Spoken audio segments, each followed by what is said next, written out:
With you right now the techniques and strategies that I have used to catapult my book to the top of retailer sales charts, to create more book sales, to create pre-order floods, and to just get the word out about my book as an indie author who has no marketing team behind me helping me with this. I like to call this the subtle art of self-promotion, because it really is a subtle art, and it's something that doesn't have to be overwhelming, and you don't have to be a marketer to learn how to do it. So let's get into it. Welcome if you're new here. I'm Abby, and I help writers make their stories matter and make their author dreams come true. And if that's something you're on a mission to do, you're going to want to subscribe to this channel. I post videos every Wednesday, and I would love to have you here in the community. Before we get into like the nitty-gritty of actually generating book sales and getting people to talk about your book and buy your book and read your book, we first have to find your readers, right? We have to figure out who they are and where they hang out. And this was like a breakthrough moment for me when I realized this at the start of my book marketing journey. You don't need everyone to talk about your book.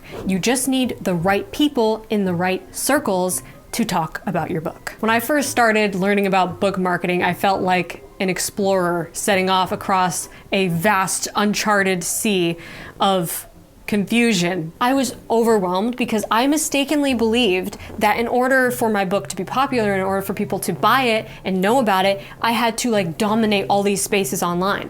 But you don't need to do that. You don't need to be the hot topic of the internet or book talk or bookstagram in order to generate book sales. You just need to be a hot topic or talked about in the right circles, like the pie slice of book talk or bookstagram where your readers are hanging out. So when it comes to finding where your readers are hanging out, it's important to remember three things: community, connection, and conversation. Community is basically anywhere that you have like a virtual book club, like you have a bunch of people who are interested in the same books and always talking about them together. Connection might be that they have connection to their favorite authors and they feel they can reach out to them and talk to them and follow them and see their behind the scenes updates. And conversation is the most important thing. You want to put your time into focusing on platforms that create conversation, because creating book sales is all about creating conversation. So here are a few places where your readers might be hanging out. Instagram, also known as Bookstagram,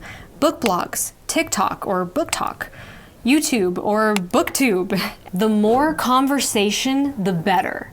That's my rule of thumb whenever I'm going to market my book somewhere. I want people to be talking about it. I want to start conversations. I don't want it to just be like an ad that goes by in your feed. Nobody looks at ads.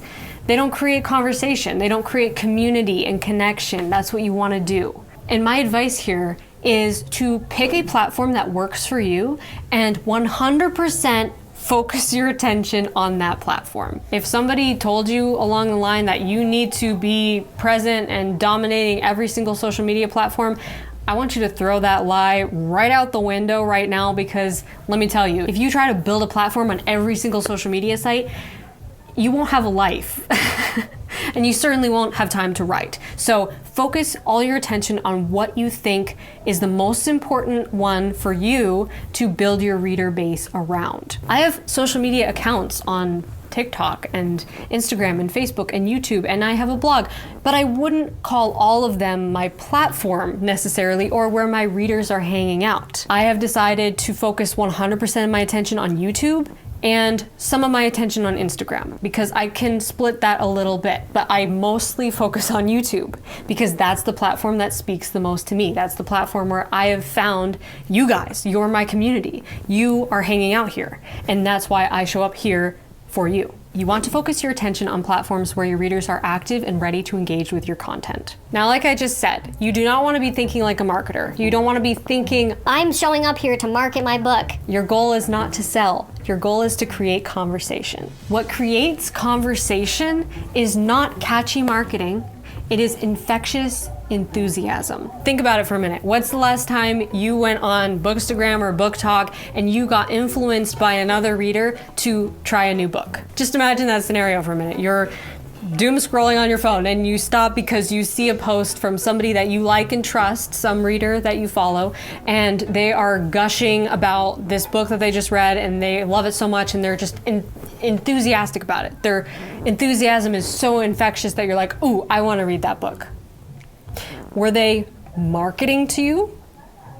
Or were they just so excited that their excitement rubbed off on you? Once I made this mindset shift, it changed everything for me. It totally revolutionized the way I looked at advertising, because advertising is really just spreading enthusiasm for a thing that you want people to be enthusiastic about. That's it. And who's more enthusiastic about your book than you? I mean, you're the one who spent the most time with it. You loved it so much that you spent probably years of your life brainstorming, writing, rewriting, editing, now publishing it. Who is more qualified to be enthusiastic about it than you? And let me tell you right now, this lands so much better with readers than like paid advertising, because this is something that is organic and straight from the heart, and it's not feeding those money-hungry ad machines like Facebook and Amazon and Google. And it's translating to conversation, which is translating to book sales. And if you're an avid reader, you might already have a presence in these spaces. You might already be known in these spaces. You might even be posting about books already yourself. But even if you're not, it's okay. You don't have to become a bookstagrammer in order to have a presence on Bookstagram or Book Talk. Let's be real. You have enough on your plate right now trying to make your book a success. But I encourage you to network a little bit. And don't cringe when I say the word network. I know it's kind of has a lot of marketing, corporate connotations. But think of it like you're just making friends. You're just making your presence known in this space of reading culture online. Readers, authors, and influencers will love you once they get to know the real you. So just put your authentic self out there. Communicate with these people, show support, introduce yourself in a friendly DM, or follow them and comment on some of their posts. Make your presence known. Let them know you exist.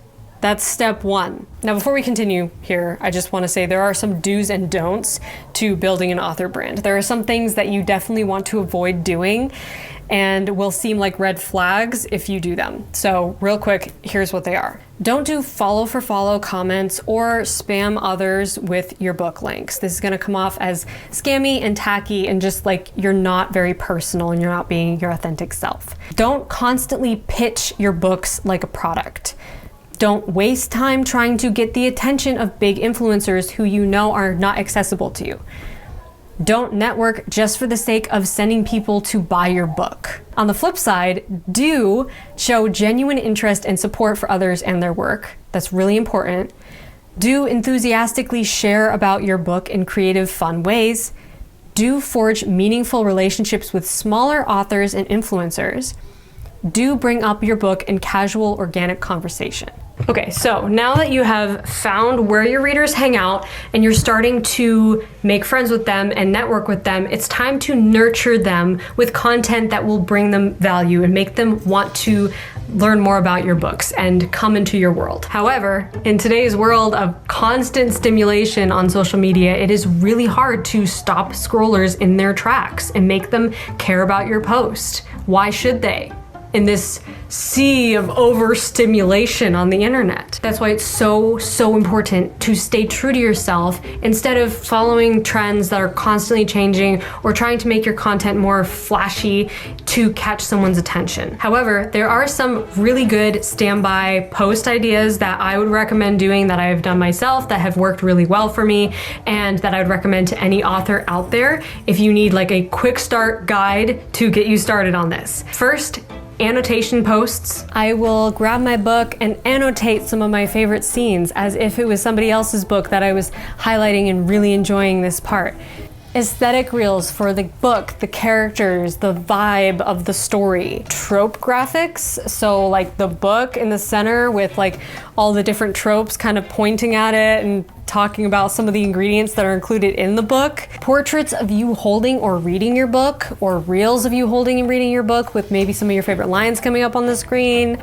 You can make these kind of funny as well. I've done some that are like me reacting to my audiobook and comparing one scene to another scene, maybe something really sweet and romantic to something that's kind of violent. Reaction videos of you reading your own book. And yes, this is again falling into the category of kind of funny, kind of silly, but it catches people's attention because you're reading your own book and like reacting to it and swooning over it as if it's somebody else's book. Because let's face it, you do care about these characters that much, right? I mean, I know I do. I know I can't be the only one who actually swoons over my own writing. Or flipping the script on common tropes. So maybe there is something a little bit unique about your book that is similar to a trope that people love, but it's different. I did this with love triangles. So I made a reel that was about how my book contains a love triangle, but it's very different than your average love triangle. And these are all ways that I've been able to subtly talk about my books and create conversation without feeling like I'm trying to hard sell somebody. And my number one piece of advice for all of this, because none of it will work if you don't have this one thing, is enthusiasm. If I could literally only give you one piece of book marketing advice, or just marketing advice in general, honestly, it would be to be your number one biggest fan. Get hyped about your own stuff in the same way that you would get hyped about somebody else's stuff. Like I said before, enthusiasm is infectious. People will catch it. When they see you excited and enthusiastic, they will feel excited and enthusiastic to lean in and learn more and read your book. So what would you say about this book if you were not the author, you were just a reader and you stumbled upon it and you're like, oh my gosh, this is my new favorite book,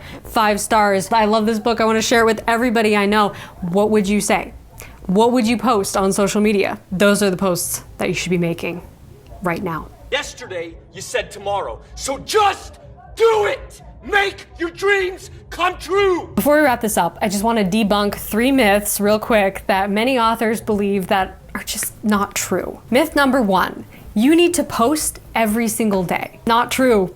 In fact, recent algorithm changes have shown that it's more effective to post every other day. The most important thing is that you are nurturing your reader base, you are nurturing your community, and you're constantly creating conversation with them. You're communicating with them. You're there for them. Also remember that as your platform grows, your interaction style and frequency will change. So when I first started blogging, before I even started doing YouTube, I ran a blog for years, and I would spend hours a day networking, like going to other people's blogs, reading them, commenting on them, making friends and making connections in the blogosphere. And that's something that I did, and it served me well for years. But then I started to do YouTube and I started to network in a different way. Now I can focus most of my time and energy on just creating content. So if you're spending a lot of time networking, commenting, sending messages, following people, and you're like, Oh man, this is not going to be sustainable. I don't know how I'm going to continue to do this forever. don't worry, you will not have to do it forever. It's just for a season of life. It's just for this moment where you are building your platform from scratch. Myth number 2, you don't need to market your book until you're ready to publish it. I don't know why people think this. This is so ridiculous. I have people asking me all the time, Abby, when should I start marketing my book? Like after it's, ready to be published, after my editor gives it to me, after I've formatted it, after it's for sale? No, this is another common misconception that a lot of authors have, that you need to have your book finished and edited and published even before you can start talking about it. While it's nice to warm up your audience and send warm traffic to your book sales page, you first need to find those people, right? You need them to know that you exist and that you're an author and that you have this book coming out that they're going to be interested in. That's why I personally like to start teasing my books as soon as I possibly can. If I have finished the draft and I'm ready to send to my editor, pretty much, I'm like in that stage, I will start to drop hints on social media and start to tease a little bit about what this book is about and what I've been working on, and give people a little bit of a taste of what is coming next. Let me show you what I mean real quick. This is like what I'm talking about here, this example post that I posted when I announced my new book, The Other World, that I had finished that, and this was several years ago. And all I did in this post was I just kind of told people a little bit about, like, teasing a few things about the book and when it was coming out, but not any specific dates. And this post got like tons of engagement, 11,000 likes, tons of views, and conversation and interaction. I can't even remember how many comments are on this, but there are hundreds and hundreds of comments. And so many people were like super excited about the book. So easy. It took me like 5 minutes to put this together, and it was so effective. So it doesn't need to be complicated, guys. Stop making it complicated. Okay, one more myth I need to debunk. Myth number 3 is that you can only post about your own books. You might think that because you're here to talk about your books and to sell more books, then you just need to only talk about your books. But this isn't necessarily true. If that's all you want to talk about and you feel confident that you can create enough content around just talking about your books and your writing and everything that you're creating, cool. But if you want to talk about other people's books and talk about your journey as a reader as well as a writer, that can be an amazing way to build a vibrant conversational platform. Or it could simply be something that brings educational value or entertainment value. So strike a balance between self-promo and other content. Remember to engage with your followers and invite conversation about topics other than just your own books and your own writing. Asking your followers about their reading preferences can be a fantastic way to start those conversations and also learn more about your community as a result. But bottom line, do your own research. This is all about figuring out what clicks personally with you and what stops you in your tracks. So if you're watching this, you're probably a writer and you're probably also a reader and you're probably also on social media and seeing content from other readers. So what is it that stops you when you're on Book Talk or Bookstagram or BookTube and you're scrolling through content? What is it that makes you stop? Next time you stop, next time you're scrolling and something snags your attention, you notice, oh, that caught my attention. I want you to save that post and I want you to put all of those posts in one place. I don't care if it's just a Google Doc with all these links in it or if you save them on Instagram or whatever. Make sure you save them and then go back and study them. Figure out, okay, what was it about that made me stop? Is there a way for me to formulate that post and make my own version of it with my own unique content? All the tips and techniques in this video are things that I have expounded upon in depth, in more detail in my live training, Launch Your Book with a Bang, How to Create Hype and Attract Lifelong Readers. This training, guys, is like everything you could ever need for learning about how to find your readers, how to launch your book, how to create pre-order floods with pre-order incentives, and to create just like this massive tidal wave of hype behind your book launch. So if you're getting ready to launch a book, or even if you're in the editing stages and you're not sure when you're going to launch your book yet, but you know that you want it to be a success, I highly recommend checking out this training. You can watch the replay on demand right now with the link below this video. So go ahead, click that link and get instant access to the replay. But everything I shared in this video is really all you need to understand the subtle art of self-promotion. It doesn't have to be loud and annoying and scammy and salesy. Nobody likes that. You don't like that. I don't like that. Nobody likes that. It's boring. It's blah. Meh. It's meh. You don't want to be meh. You want to stand out. You want your book to stand out and you want it to create conversation. So that's bottom line. Create conversation. Speaking of conversation, I want to hear from you now. So comment below this video and tell me, what stage of the publishing process are you in? Are you editing or maybe querying agents, or are you taking the indie publishing route? I would love to hear about your unique author journey. So comment below, join the discussion, and while you're down there, smash that like button and subscribe to this channel if you haven't already, because I post writing videos every Wednesday and I would love to have you here in the community. And if you want more tips on building an iconic author brand, I